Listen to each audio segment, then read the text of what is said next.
Terima kasih atas kesempatannya yang mulia. Sebelumnya untuk kedua ahli ya, ahli Nur Sidik dan Abra Puspa ya, apakah kedua ahli sebelumnya pernah diperiksa di hadapan penyidik Kejaksaan Agung Republik Indonesia? Pakai mic-nya, tolong dipakai mic-nya. Ya, pernah. Ditekan atau dipaksa? Tidak. Tidak ya. Keterangan yang diberikan di tahap penyidikan sudah tidak di bawah paksaan atau tekanan? Tidak. Keterangan tersebut sudah saudara ahli berikan sebagaimana keahlian yang ahli miliki?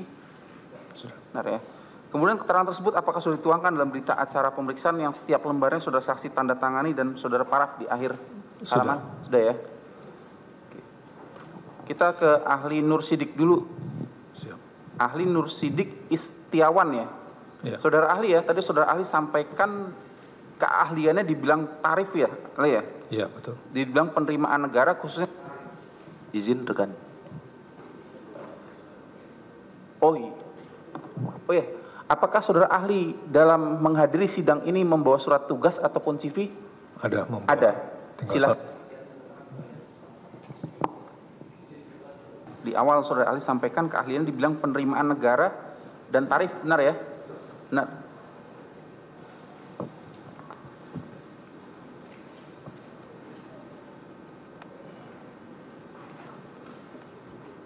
Saudara ahli, tolong mic-nya dipakai ya.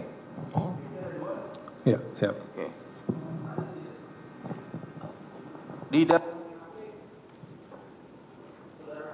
Kan keahliannya di bidang kebijakan fiskal. Apakah itu juga masuk dalam keahlian ahli? Iya, betul. Yang tegas ahli jawabnya. Betul. Saudara ahli terkait dengan keahlian ahli ya. Saat ini saudara ahli bekerja di mana? Di Badan Kebijakan Fiskal Kementerian Keuangan yang saat ini telah berubah menjadi Direktorat Jenderal Strategi Ekonomi Fiskal. Artinya pekerjaan saudara ahli masih berhubungan erat dengan keahlian yang saudara miliki, benar ya? Iya. Kemudian saudara ahli ya, kaitan dengan pendidikan yang berkaitan dengan keahlian yang ahli miliki, bisa saudara ahli jelaskan? Maksudnya? Terkait dengan pendidikan. Oh, pendidikan. Ya, saya dari S2 Magister Ekonomika Pembangunan yang sebelumnya dasari pada S1 Ekonomi dari Universitas Indonesia yang sebelumnya adalah berasal dari Badan BPPK, Badan Pendidikan dan Pelatihan Keuangan. Yep.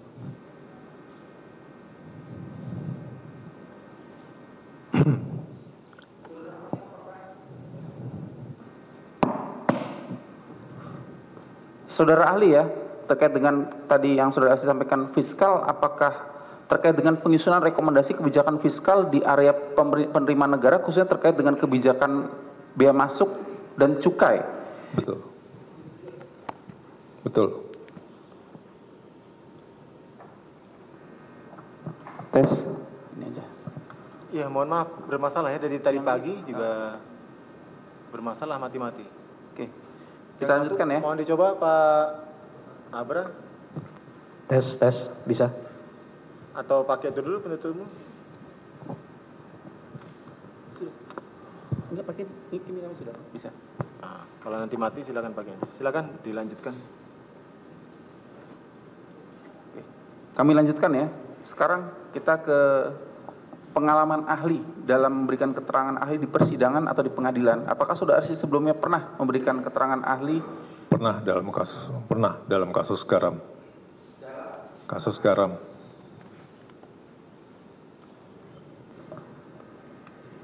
Halo, tes.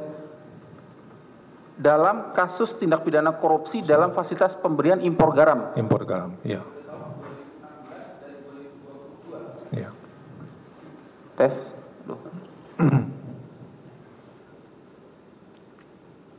Lanjut ya, ahli ya.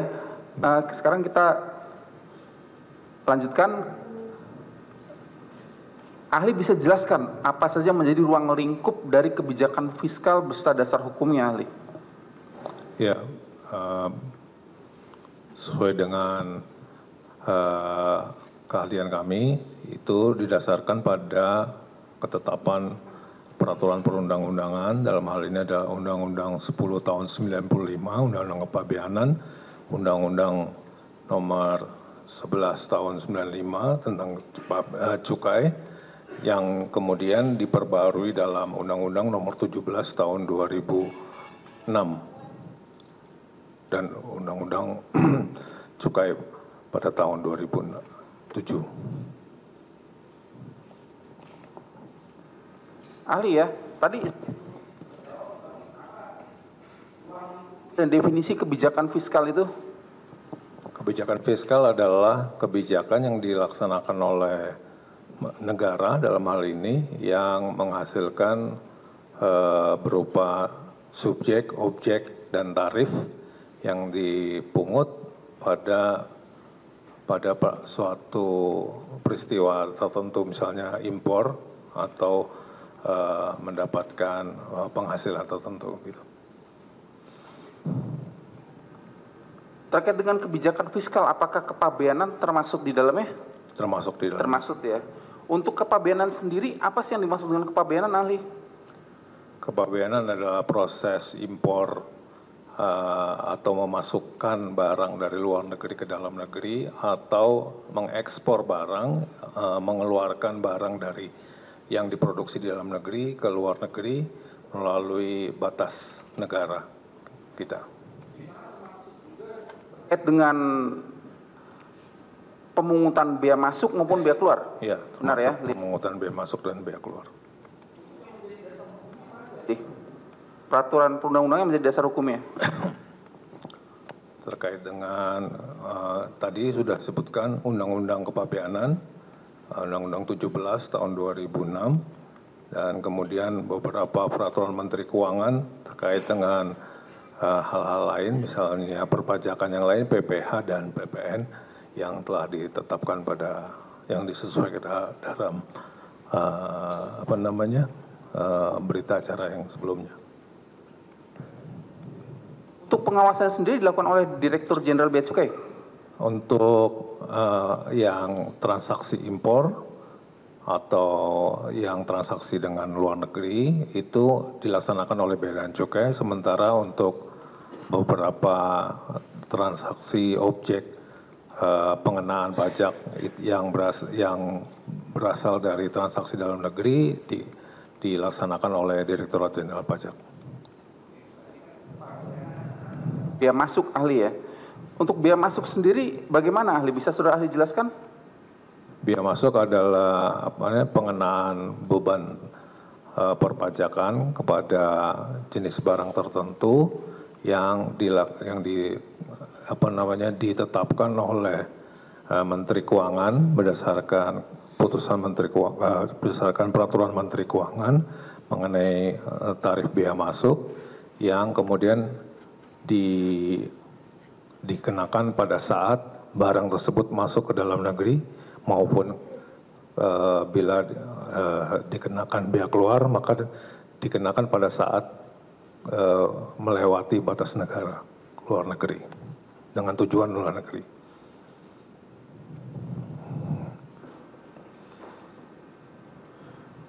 Untuk tujuannya sendiri, apakah untuk menjamin terpenuhi kebutuhan dalam negeri, melindungi kelestarian alam, atau mengantisipasi kenaikan harga, maupun menjaga stabilitas? Ya, pada dasarnya tarif bea masuk dikenakan untuk dikenakan untuk perlindungan industri dalam negeri, sehingga bisa berkembang sesuai yang sesuai dengan harapan dari pelaku industri dalam negeri.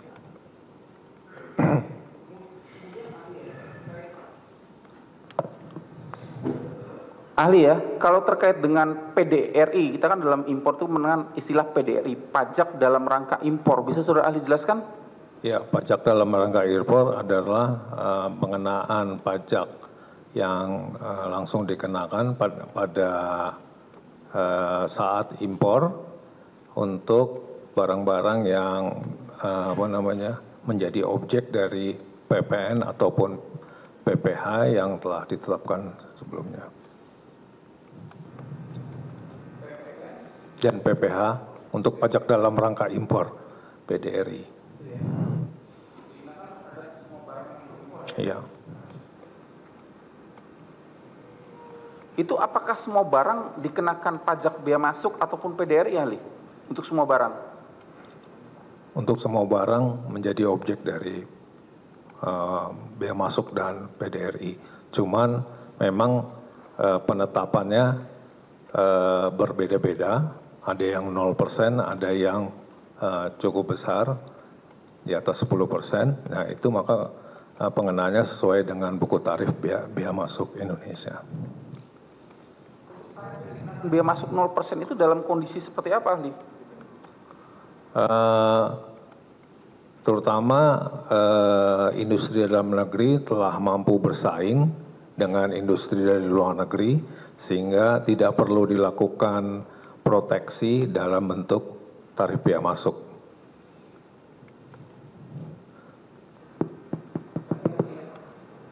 Rusak-rusak terus nih.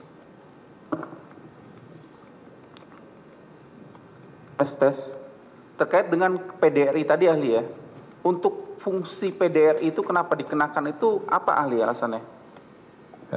Untuk disamakan disamakan keadaannya atau kebijakannya buat industri dalam negeri pun terkena misalnya PPN, pajak pertambahan nilai, dikenakan 11%, maka importasi juga dilakukan 11%. Begitu.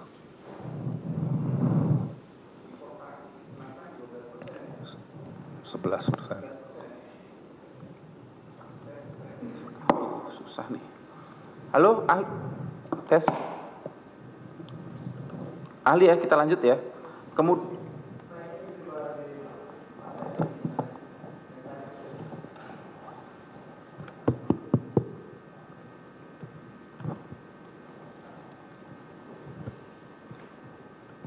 tes.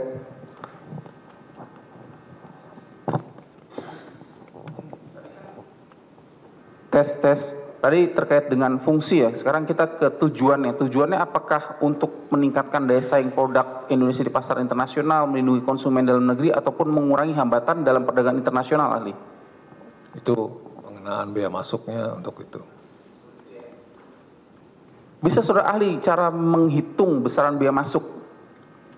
Bea masuk itu tarif bea masuknya sudah ditetapkan terlebih dahulu dikali nilai dasar perhitungan bea masuk, yaitu nilai impor yang sudah disetarakan dengan nilai rupiah dalam negeri yang cara penghitungannya telah diatur oleh Menteri Keuangan, NDPBM kali persentase bea masuk. Sementara untuk PPN persentase PPN ditambah tambah bea masuk yang telah dihitung sebelumnya ditambah nilai dasar perhitungan bea masuk untuk dikalikan sebagai dasar penghitungan PPN tersebut.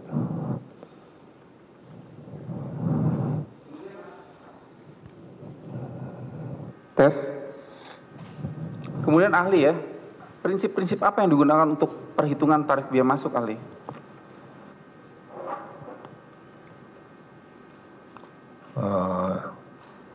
Pertama bahwa nilai yang diperhitungkan memang benar nilai yang terjadi berdasarkan kesepakatan antara penjual dan pembeli yang kemudian itu dijadikan dasar perhitungan bea masuk, dan kemudian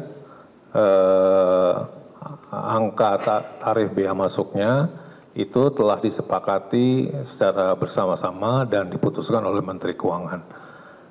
Begitu. PAP ahli pasal 28 ya? 28 ya.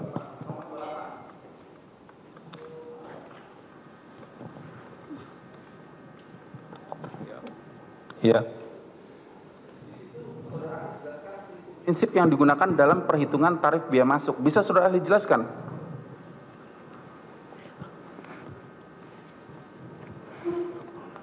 Oh, ini pada saat pembentukan tarif biaya masuknya. Penentuan tarif biaya masuknya itu prinsipnya adalah berdasarkan usulan dari sektor terkait, usulan dari kementerian terkait yang menjadi beneficiary dari menjadi perwakilan dari sektor tersebut yang melihat bahwa satu sektor itu perlu dilepas atau dilindungi oleh tarif tertentu yang kemudian diusulkan kepada Menteri Keuangan untuk ditetapkan tarif biaya masuknya. Ada istilah buku tarif kepabeanan Indonesia. Bisa saudara ahli jelaskan terkait hal tersebut, apa fungsinya, bagaimana, apa definisinya? Ya, buku tarif kepabeanan Indonesia itu adalah buku tarif merupakan keputusan dari Menteri Keuangan berdasarkan usulan dari sektor terkait tadi yang kemudian dibukukan dalam buku tarif kepabeanan dijadikan patokan oleh Direktorat Jenderal Bea dan Cukai ketika barang yang dimaksud tersebut melewati batas negara untuk dikenakan bea masuk ataupun bea keluar. Untuk menyusunnya sendiri apakah dilakukan dengan rapat? Ya, ya betul.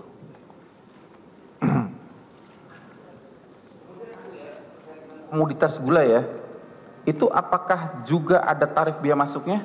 Iya ada. Iya.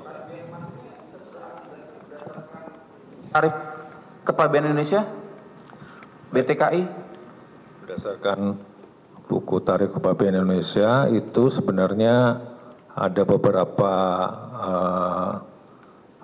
tingkatan tarif yang mewakilkan bahwa itu juga termasuk jenis barangnya gitu. Artinya gula kristal itu ada kristal mentah, ya, kemudian kristal putih yang bisa langsung dikonsumsi oleh masyarakat dan gula rafinasi yang digunakan untuk industri berikutnya. Nah, untuk itu maka kami melihat tiga hal tersebut, maka 1701, 12 dan sampai dengan 14 itu merupakan gula kristal mentah. Sementara 1701, 91 itu gula kristal putih dan gula rafinasi di 1701 99. Ya, tarif ini kami terima dari kementerian terkait. Jadi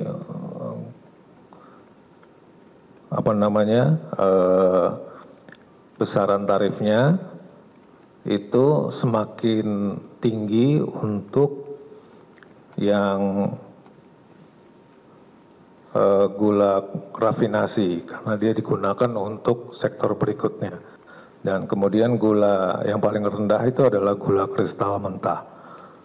Karena dia tidak bisa langsung dikonsumsi dan harus ada proses berikutnya untuk dipakai oleh industri yang bersangkutan. Dan gula kristal putih itu menempati posisi tarif biaya masuk yang cukup tinggi. Di sini kami melihat bahwa Rp790 per kilogram dan itu bisa langsung dikonsumsi oleh masyarakat umum.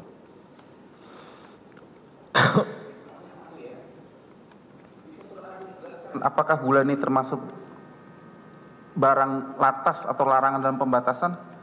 Iya, yang kami tahu itu adalah diatur lebih lanjut berdasarkan larangan dan pembatasan. Diatur di Kementerian Perdagangan.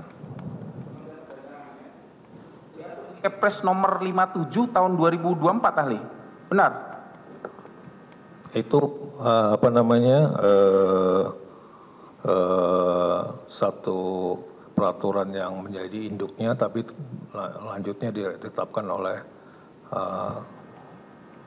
Kementerian Perdagangan dalam hal ini. Untuk fungsi dari Latas tersebut apa, ahli?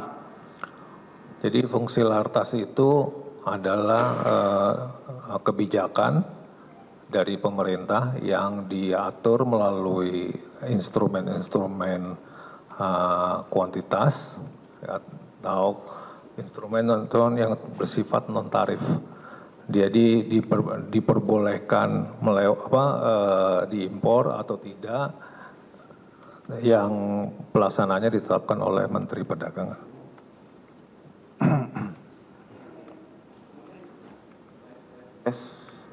Tes. Ahli ya, kami sampaikan ilustrasi seperti ini, ahli ya.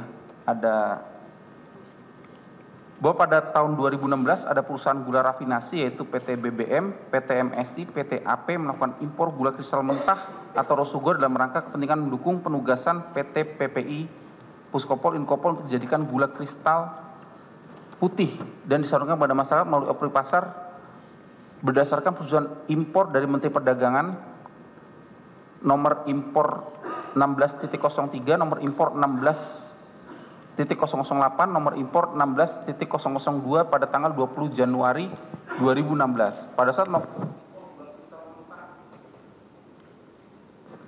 impor gula mentah serta mengolah menjadi gula kristal putih, ketiga perusahaan rafinasi tersebut didapati telah menggunakan fasilitas pembebasan bea masuk 0% berdasarkan keputusan BKPN untuk masing-masing perusahaan nomor 22 untuk AP, nomor 202 untuk MSI 122 dan untuk BBM perusahaan PT BBM 374. Bahwa pembebasan bea masuk tersebut diberikan ketiga perusahaan tersebut oleh BKPM kepada perusahaan gula kristal rafinasi yang produk akhirnya untuk kepentingan industri sesuai dengan akhir dari gula kristal mentah yang diimpor melalui perusahaan-perusahaan tersebut adalah gula kristal rafinasi. Berdasarkan keahlian ahli, apakah terhadap impor gula kristal mentah yang telah diimpor oleh PT BBM, PT MSI, dan PT AP pada tahun 2016 sebenarnya berhak mendapat stimulus pembebasan kebijakan fiskal? Bagaimana ahli? Ya, sebenarnya ini terjadi dalam dua fase gitu ya. Yang fase pertama adalah ketika dia memperoleh, kenapa dia memperoleh fasilitas tersebut untuk impor, bahan baku impor, karena dia telah menanamkan modalnya untuk membangun industri yang bersangkutan, dan itu telah sesuai dengan Undang-Undang 17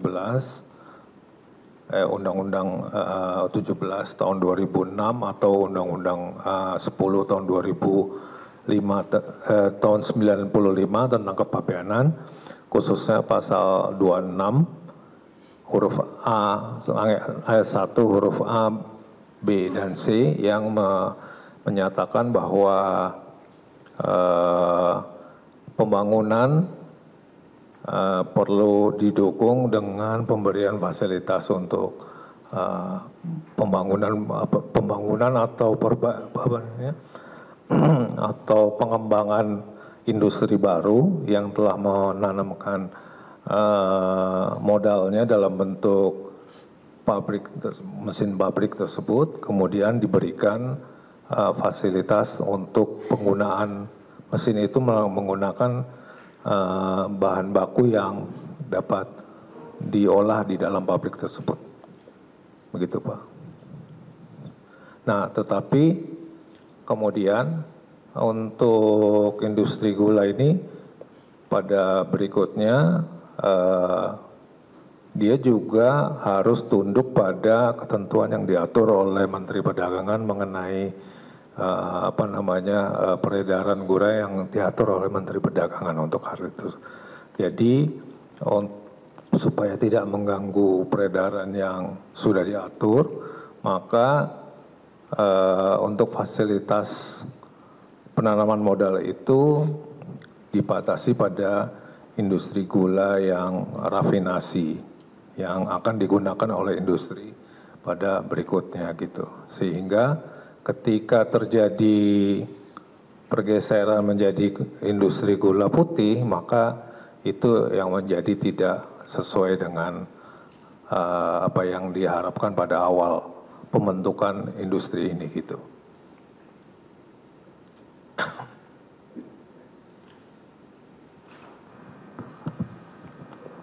Tes. Jadi artinya terhadap 3 perusahaan tersebut telah menyalahi tujuan dan dari pemberian pembebasan fasilitas biaya masuk, ahli? Di dalam pemberian proses pembebasan biaya masuk tidak mengatur secara khusus kayak itu. Nah, itu harus ikut pada ketentuan yang telah ditetapkan oleh Menteri Perdagangan. Saya ini ya bacakan keterangan ahli ya, bahwa menurut pendapat saya PT BBM, PT Medan Sugar Industri, PT Andalan Fermindo dalam melakukan impor gula kristal mentah pada tahun 2016 telah menyalahi tujuan dari pemberian fasilitas pembebasan biaya masuk sesuai dengan izin yang telah diterima terkait dengan pembangunan industri gula rafinasi. Dengan memproduksi gula kristal putih, atas pelanggaran ini dapat dianggap terjadi kesalahan dan implementasi pengembangan industri gula kristal rafinasi yang mendukung industri makanan dan membutuhkan. Begitu ahli, keterangan ahli? Iya, secara langsung begitu. Artinya itu mengganggu prospek dari harapan untuk mendapatkan proses produksi dari gula rafinasi oleh industri yang berikutnya.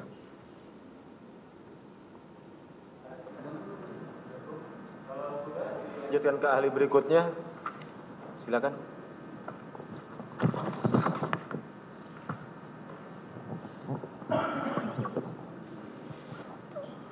Tes.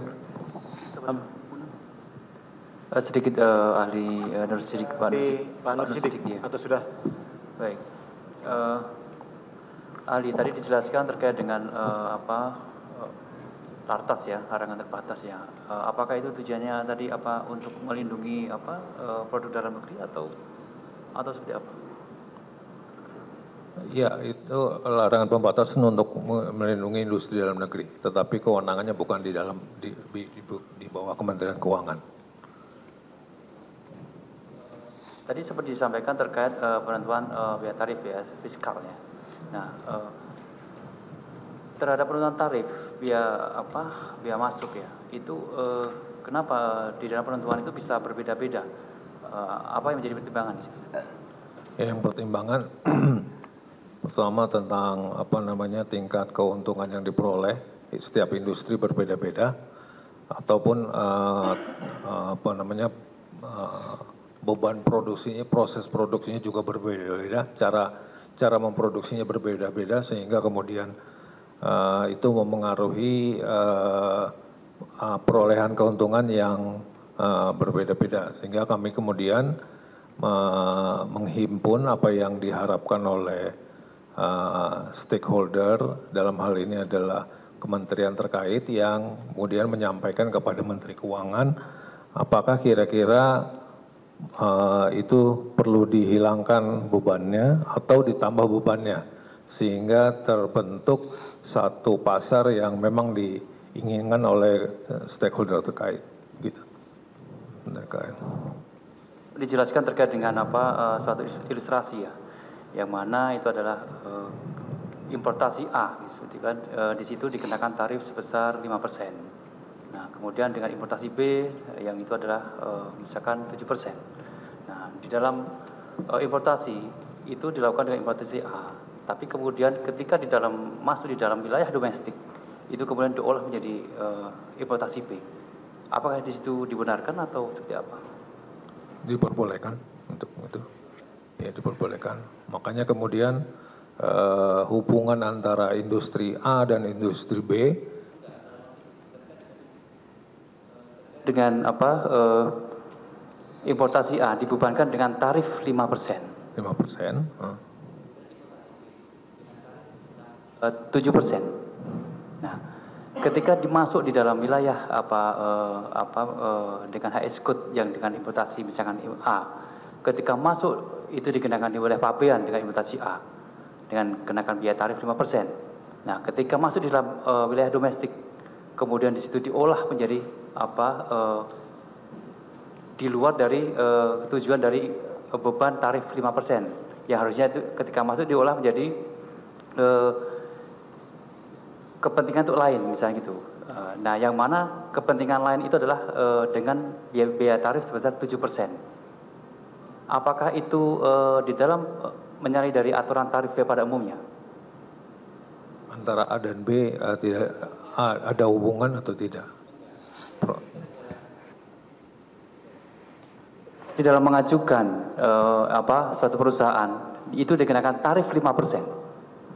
Nah, harusnya ketika di dalam itu diolah sebagaimana untuk kepentingan dari importasi A dengan tarif 5%. Nah, ketika di dalam suatu wilayah domestik di situ digunakan untuk kepentingan yang lain, yang mana itu adalah mengacu seharusnya dia menggunakan importasi B yang dikenakan 7%. Nah, apakah di situ dibolehkan? Diperbolehkan untuk berbeda tarifnya tersebut karena sesuai dengan kebutuhan dari komoditas tersebut, ya, untuk bisa diterima masyarakat. Sebagai bagian dari larangan terbatas kan seperti tadi saksi ahli sampaikan. Nah, ini ada yang di luar larangan terbatas, ada yang tanpa larangan. Jadi kita mungkin bisa bedakan. Ada yang jadi barang yang dikenakan tarif bea masuk, tetapi tidak masuk lartas. Nah, itu juga biasanya diusulkan oleh kementerian terkait. Itu bisa jadi satu barang berhubungan dengan barang lain, ya, atau dia ketika ada dalam lartas maka agak sulit ya menjelaskannya, ya. Jadi kami ilustrasikan ketika di dalam masuk dalam suatu importasi, dia harus misalkan dengan itu kami ilustrasikan sebagai dengan under deal, ya under deal dengan kendaraan roda 2, yang mana di situ dikenakan tarif sebesar 5%. Kemudian di situ ada under deal dengan kendaraan mobil lah seperti itu, yang di situ dikenakan 7%. Nah, ketika dia memasuki dengan tarif 5% dengan under deal motor, ketika masuk di wilayah domestik Indonesia, di situ diolah menjadi under deal mobil. Artinya tujuan dari tarif itu adalah untuk motor, tapi ketika masuk di dalam negeri diolah menjadi mobil. Nah, apakah itu dibolehkan dari sisi untuk tarif? Dibolehkan. Iya, tidak ada larangan untuk mengembangkan fungsi dari satu jenis barang tertentu yang pada saat pemasukannya sudah dikenakan tarif yang berbeda gitu. 5% kemudian berubah dari 8%. Ya, itu hanya pada saat masuk melewati batas negaranya aja. Apa yang tidak diterima oleh suatu negara?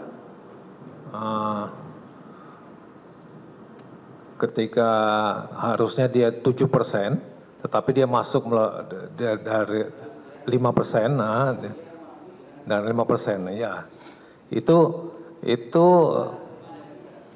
ya secara penerimaan negara bea masuk memang hilang, ya, tetapi kan akan digantikan oleh berkembangnya industri yang bersangkutan di dalam masyarakat.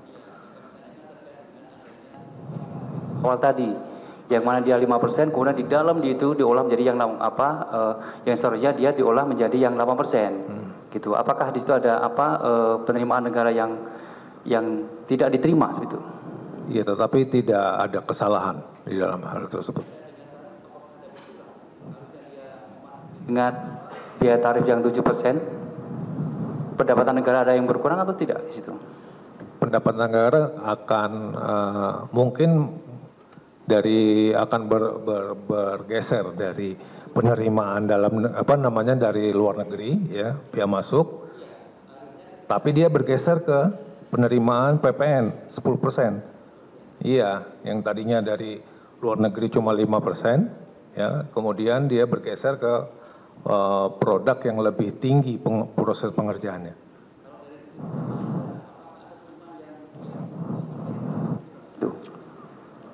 Saya rasa ada tetap. Dan itu diperbolehkan. Begini penuntut umum ya, saya pikir ahli sudah memberikan jawabannya ya. Masih dengan pertanyaan yang sama. Silakan untuk pertanyaan lainnya. Baik, berarti tadi sempat ahli sampaikan ada pengurangan ya, ada penerimaan negara yang seharusnya tadi 5%. Dari B masuk. Dari B masuk.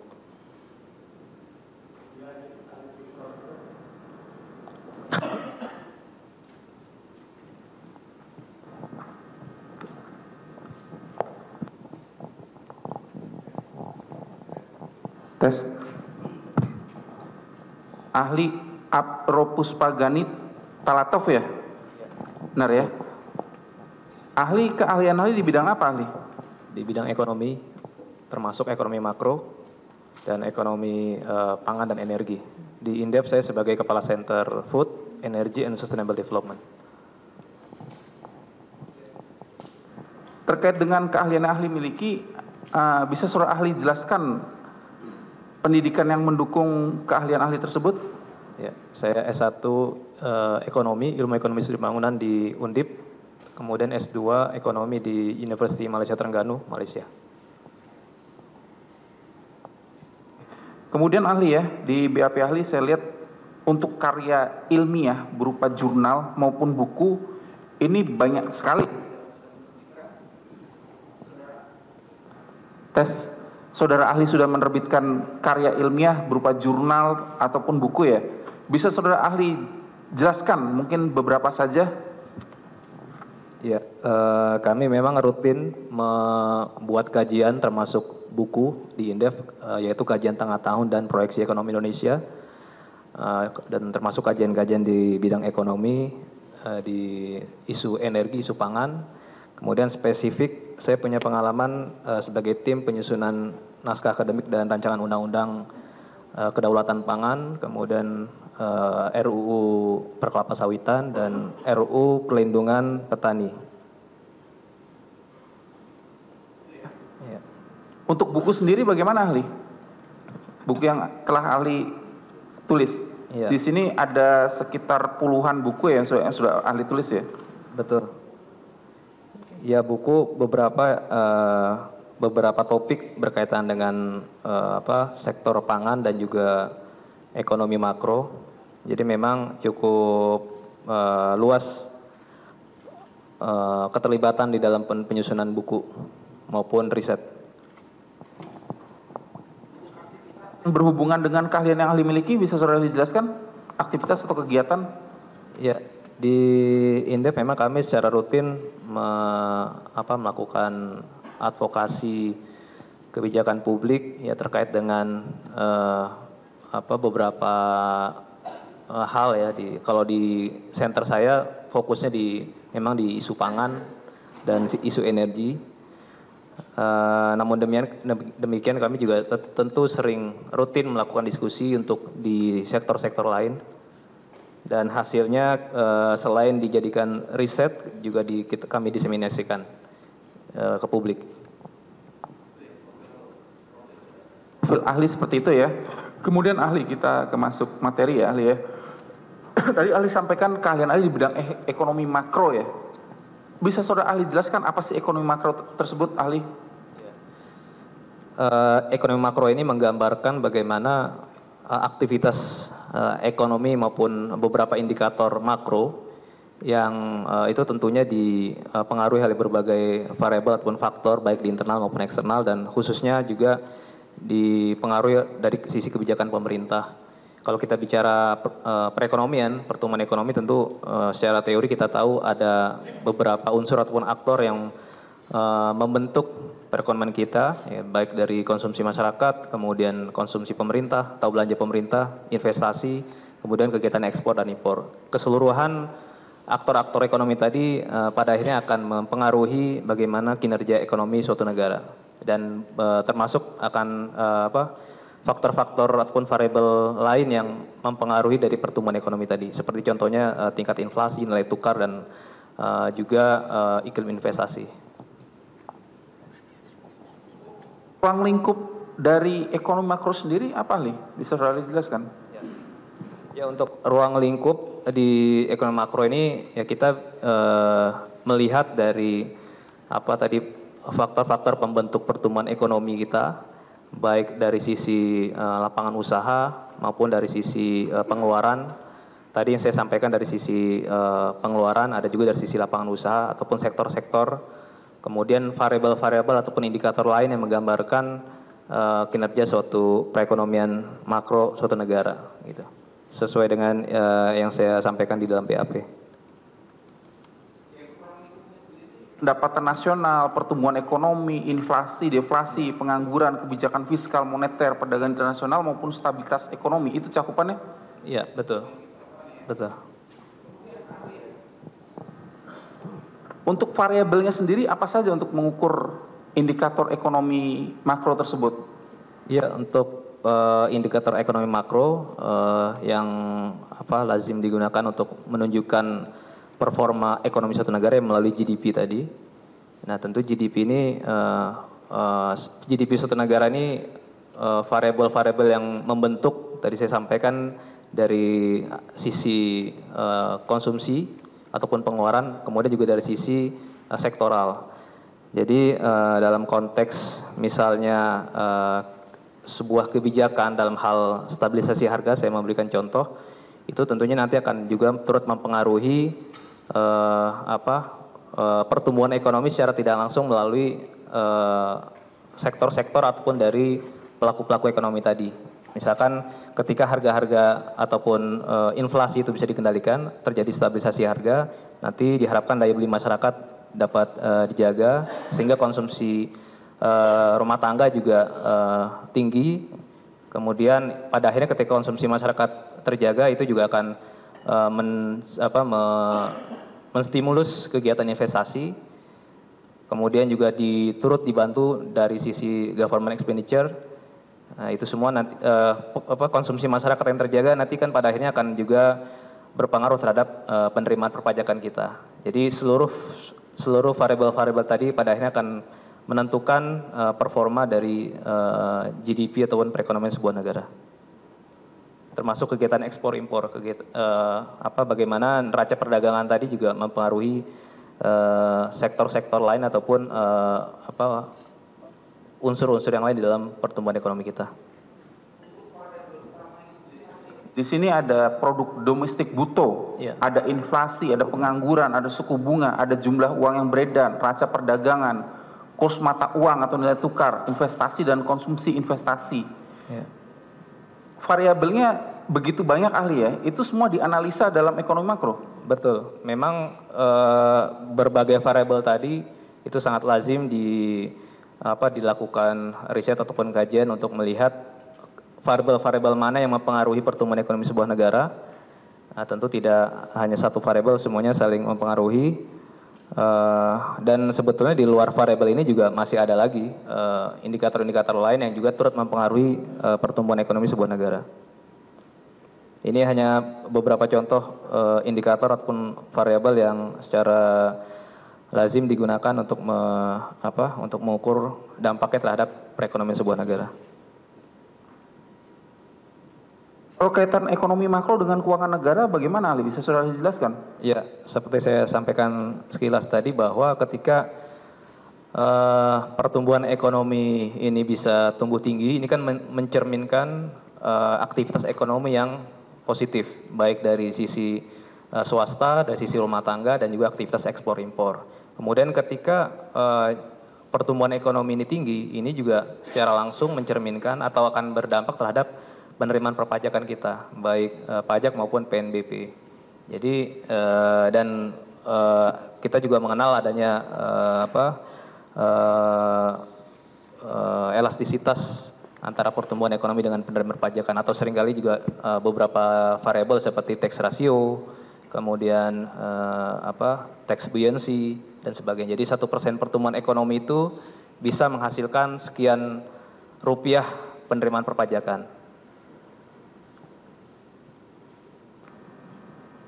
Jadi kaitannya ekonomi makro berperan dalam meningkatkan tingkat pertumbuhan ekonomi, inflasi, dan kesejahteraan masyarakat seperti itu ahli ya? Betul. Lanjut ya, kaitan dengan komoditas gula ya, khususnya dalam ini gula kristal putih kan merupakan bagian dari barang-barang kebutuhan pokok bagi masyarakat ya. Saudara ahli bisa jelaskan untuk yang saudara pahami sendiri itu pembagian industri gula nasional itu seperti apa ahli? Ya, jadi sepemahaman saya memang gula ini termasuk salah satu kebutuhan pokok ya,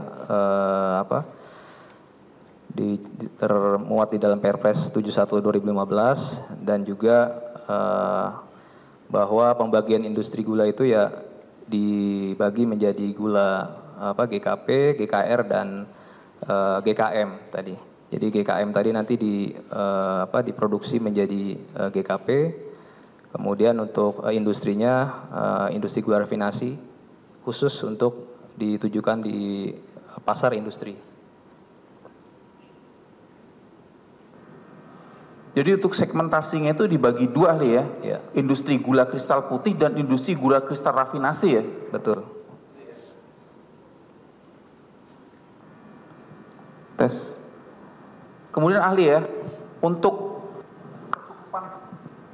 tes untuk kecukupan pasokan untuk kecukupan pasokan dan stabilisasi harga barang kebutuhan pokok termasuk gula kristal putih apakah berpengaruh pada persoalan ekonomi makro ahli? Betul. Gula menjadi salah satu komoditas yang mempengaruhi inflasi ataupun harga, sehingga memang dalam hal pengendalian stok dan juga stabilitas harga ini sepemahaman saya memang diatur cukup ketat di dalam berbagai ketentuan ataupun peraturan, termasuk dalam hal importasinya.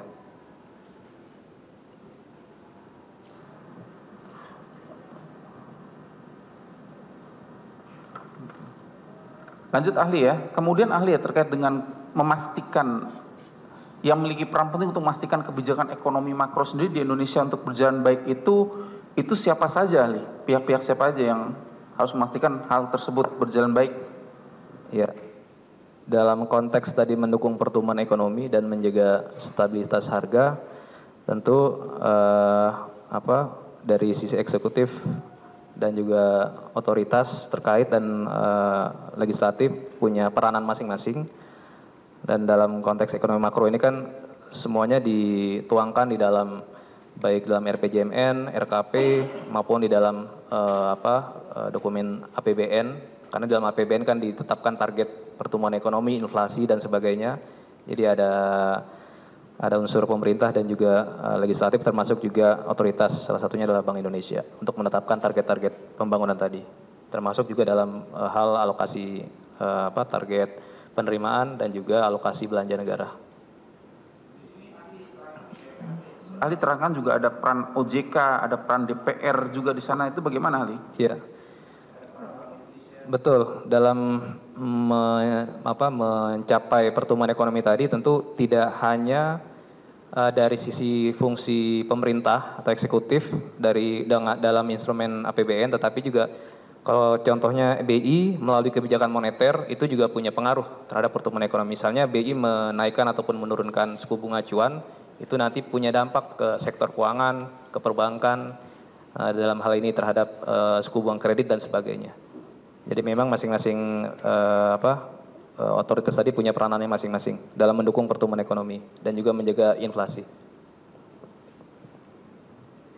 Dengan kegiatan ekspor dan impor ya ahli ya, apakah itu juga mempengaruhi ekonomi makro suatu negara ahli ya? Kemudian bagaimana jika pelaksanaan impor atau ekspor tersebut didasarkan pada hal yang tidak sah atau tidak benar ahli? Iya, tadi komponen pembentuk pertumbuhan ekonomi kita kan ada 5, diantaranya adalah ekspor dan impor. Nah, ketika untuk mendukung pertumbuhan ekonomi tinggi, memang kita harus bisa mengupayakan neraca perdagangan kita sehat. Artinya ekspornya idealnya lebih tinggi dibandingkan impor.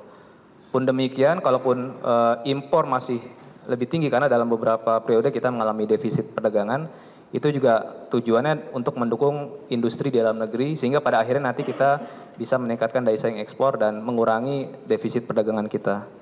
Jadi memang kegiatan ekspor dan impor itu punya hubungan yang erat terhadap ekonomi makro kita. Lanjut ya, Saudara ahli ya.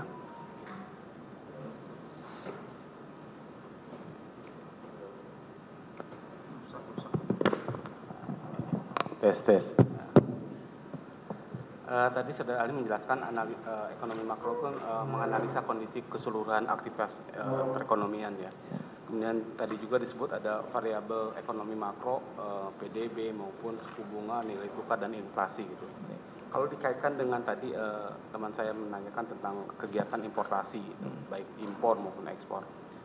Dari beberapa variabel ekonomi makro tadi, mana yang bisa dipengaruhi oleh kegiatan impor suatu komoditi? Iya, iya.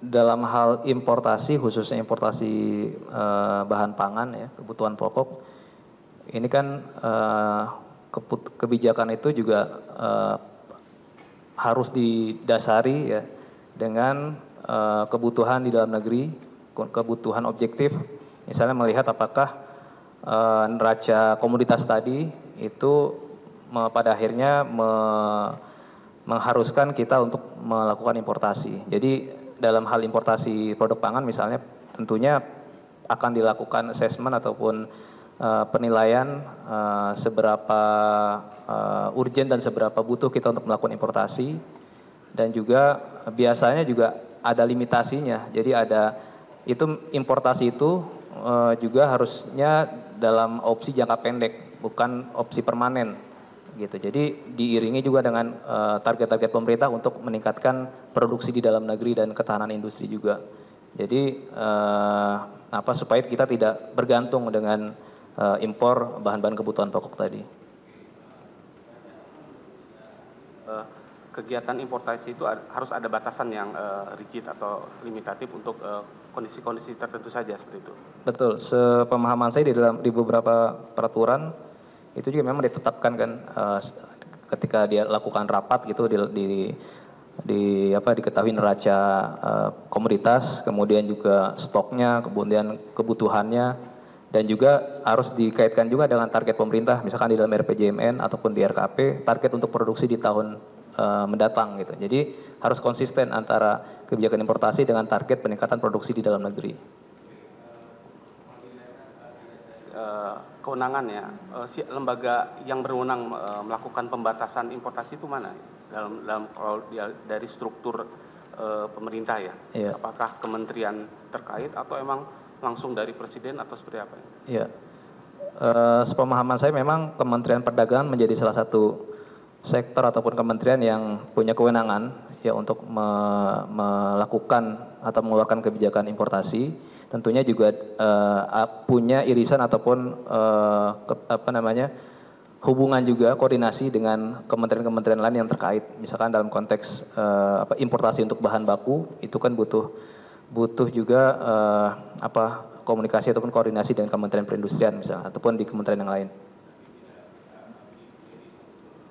Untuk menentukan apakah memerlukan importasi dalam suatu komoditi seperti itu ya. Betul. Jika misalkan ada importasi yang tidak terkontrol, oke. Tes.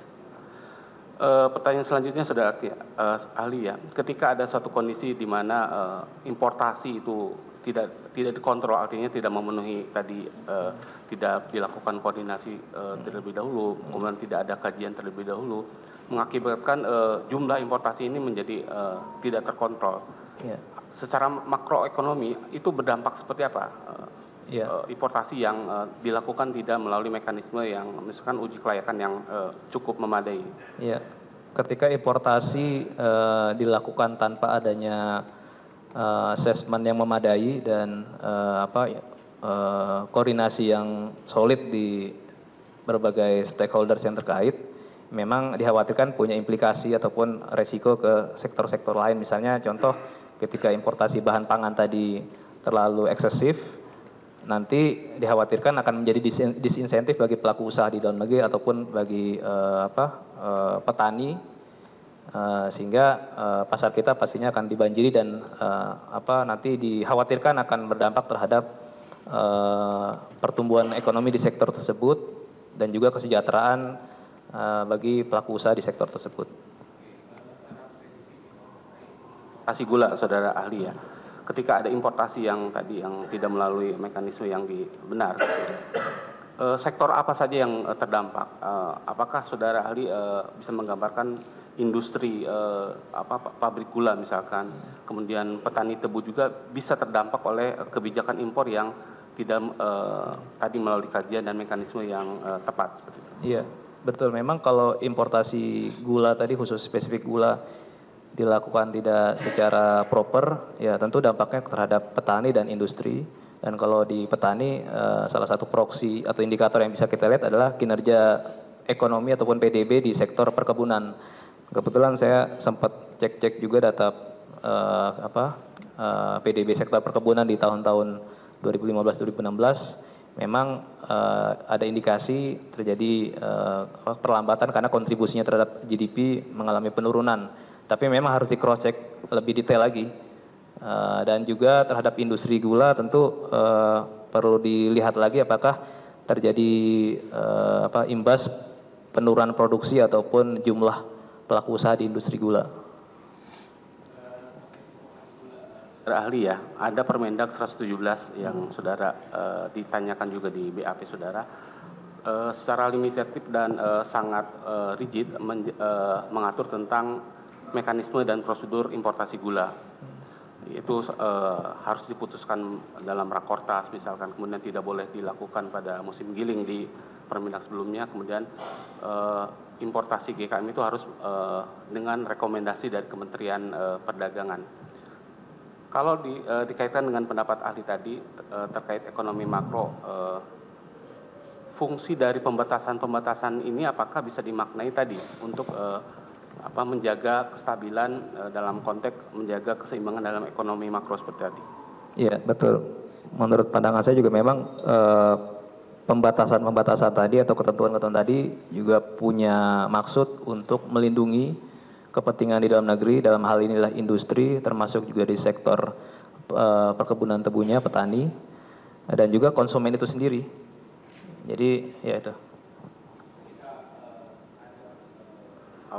Ada kegiatan importasi yang tidak diputuskan dengan rakor, kemudian tidak dilakukan pada musim giling, importasi tanpa rekomendasi, itu dampaknya sama seperti tadi, akan berakibat memberikan dampak negatif terhadap ekonomi makro dari sektor khususnya gula tadi.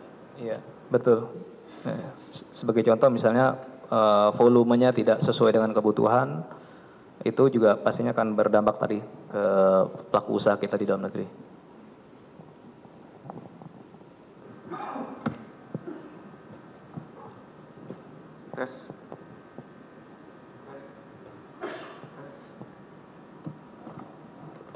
Tes.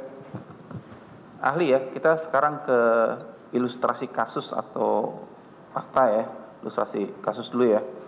Mungkin di BAP ahli di poin 19 sudah disampaikan oleh penyidik ya ahli ya. Benar? Benar ya, saya akan bacakan secara ringkas. Nanti dari ilustrasi tersebut mungkin akan saya tanyakan beberapa pertanyaan ahli ya. Saudara ahli jawab sesuai dengan keahlian ahli ya. Bahwa pada tahun 2015 dan 2016 Kementerian Perdagangan melaksanakan kegiatan importasi gula kristal mentah tanpa rapat koordinasi dengan instansi terkait dan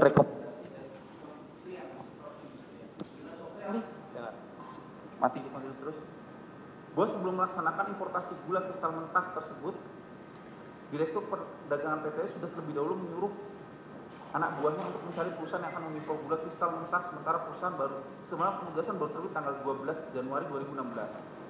Bahwa impor gula tersebut seharusnya dilaksanakan oleh BUMN melalui PT PPI, tapi Menteri Perdagangan saat itu menandatangani surat penugasan untuk dapat masuk atau mengolah gula kristal mentah menjadi gula kristal putih sebanyak 200.000 ton. Kemudian dikerjasamakan dengan 9 perusahaan gula swasta. Selanjutnya penunjukan 9 perusahaan gula swasta oleh Kementerian Perdagangan seharusnya tidak diperbolehkan karena bidang usahanya atau bisnis tersebut adalah gula kristal rafinasi yang peruntukannya untuk makanan dan minuman serta farmasi. Penunjukan 9 perusahaan swasta tersebut dilaksanakan sebagai hasil tes.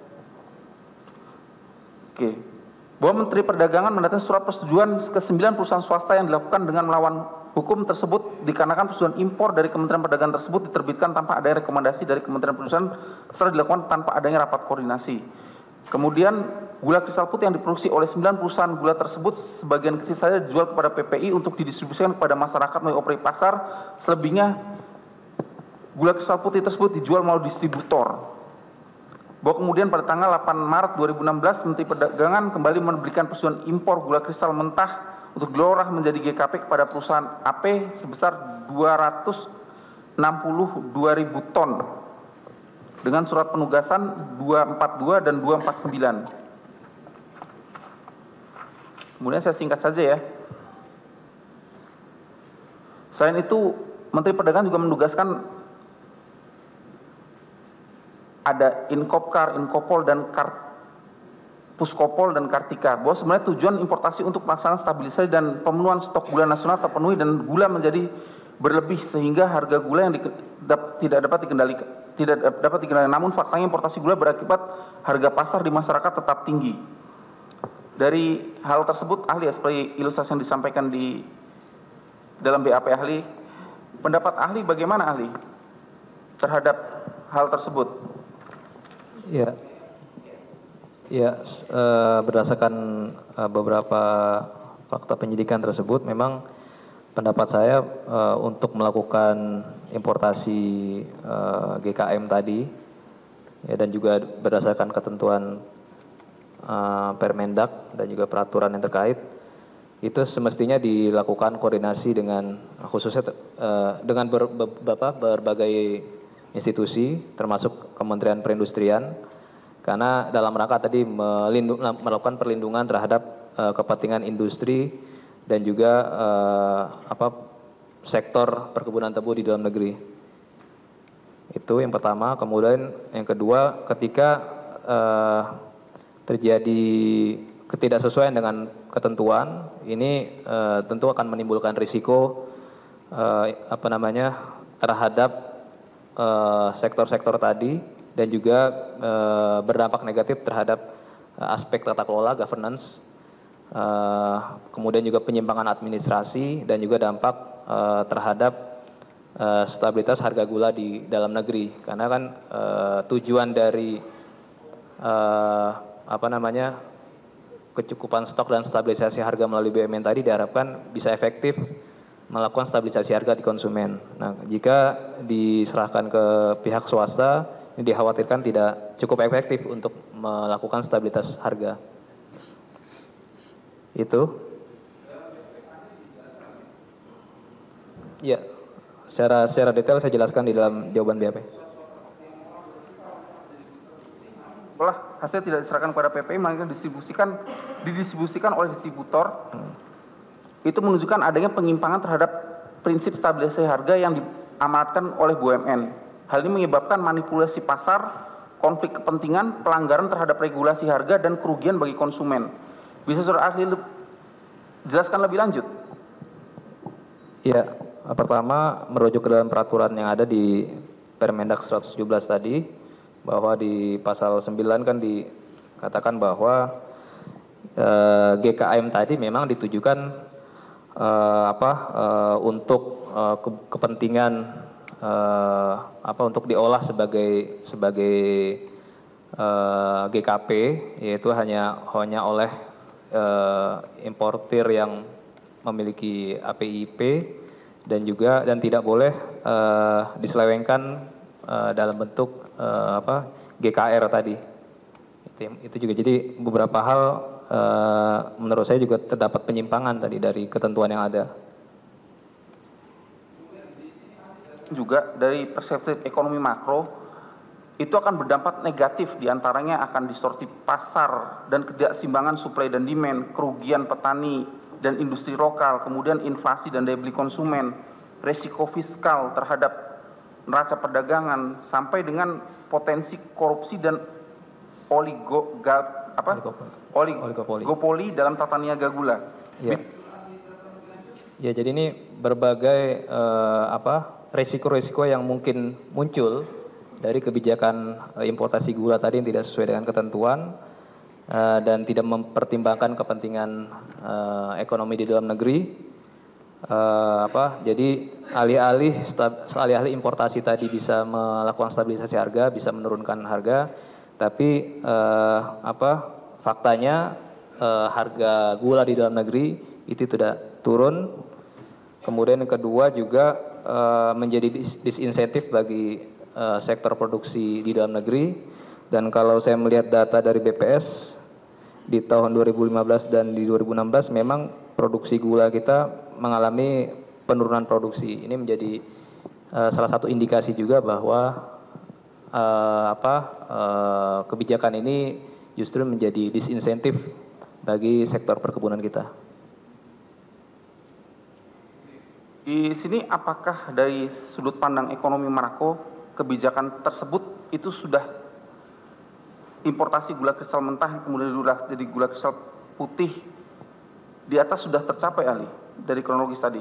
Ya, tujuannya satu misalkan ingin terjadi stabilitas harga, penurunan harga, tetapi dari data dari Kementerian Perdagangan yang saya dapatkan justru harga gula di tahun 2015-16 itu trennya mengalami kenaikan. Tadi saya sempat hitung di 2015 itu dari perubahan harga dari Desember dibandingkan Januari 2015 itu kenaikannya sampai kurang lebih 15%, dan di 2016-nya Desember 2016 dibandingkan Desember 2016 dibandingkan Desember 2015 itu harga gula masih naik 5%. Maksudnya ini bisa menjadi salah satu sinyalemen bahwa kebijakan stabilisasi harga gula ini tidak cukup efektif untuk menjaga harga gula di masyarakat. Tinggi ya? Masih tetap tinggi. Industri gula nasional diantaranya importasi yang dilakukan tanpa koordinasi yang baik dapat merugikan petani tebu dan industri gula dalam negeri yang seharusnya juga diperhitungkan dalam kebijakan ekonomi makro. Dalam jangka menengah dan panjang kebijakan ini berisiko meningkatkan ketergantungan pada impor dan melemahkan kemandirian industri dalam negeri. Begitu Ali? Betul. Ya, misalnya ada perusahaan-perusahaan swasta yang mendapatkan persetujuan impor GKM kemudian diolah menjadi GKR dengan mendapatkan insentif tadi, itu kan menjadi tidak fair dibandingkan perusahaan-perusahaan lain yang tidak mendapatkan fasilitas yang sama, sehingga tadi dalam konteks struktur pasar atau persaingan usaha menjadi tidak sehat, sehingga akan menjadi insentif bagi perusahaan-perusahaan lain yang melakukan kegiatan industrinya sesuai dengan ketentuan yang ada. Dari kami cukup.